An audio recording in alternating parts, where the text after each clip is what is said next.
l'entrée du paradis. Allah nous dit, aux portes du paradis, les anges qui sont en position debout pour accueillir les gens, la première chose qu'ils leur disent, que pensez-vous qu'ils disent? Paix. Ils leur disent paix.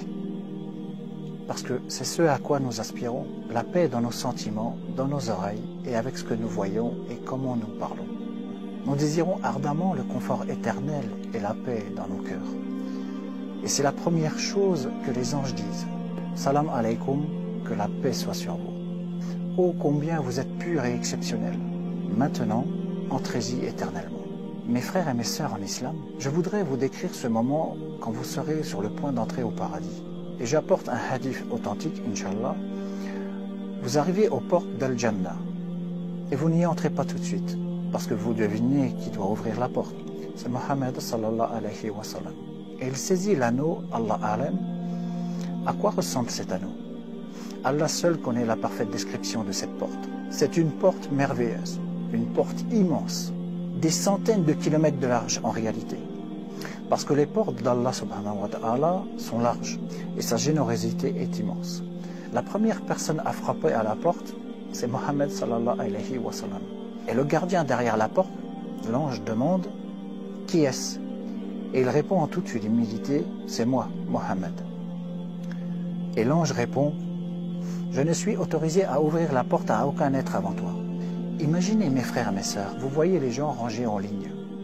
Il y a comme une zone d'attente. Même si les portes mesurent des centaines de kilomètres de large, les portes commencent à s'encombrer de gens. Il y a des gens qui attendent, alors vous attendez là.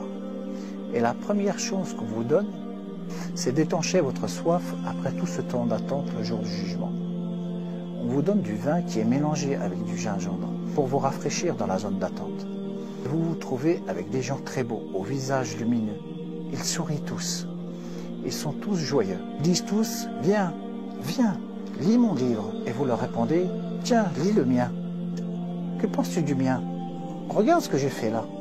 Et Allah subhanahu wa ta'ala a effacé tous les péchés. Personne ne les connaît. C'est en secret entre vous et Allah azza wa jal. Vous commencez à vous vanter de vos livres de joie. Personne ne ressent la jalousie envers personne bizarrement. Les sentiments commencent à changer.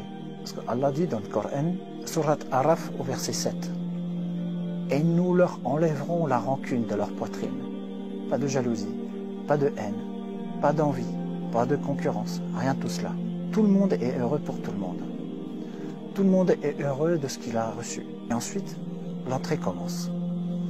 Vous êtes appelé par les plus beaux noms par lesquels vous aviez l'habitude d'être appelé. Pendant que vous entrez à Al-Jannah, vous vous perdez devant la beauté de ce que vous entendez, de ce que vous voyez et qui vous rencontrez. Tout le monde court vers ses propres palaces, vers ses propres affaires. Le messager d'Allah sallallahu alayhi wa sallam nous a dit dans un hadith authentique que les personnes se dirigeront vers leur palace et leurs propriétés et qu'elles sauront exactement où elles se trouvent, de la même manière qu'elles connaissaient sa maison dans ce monde et mieux encore.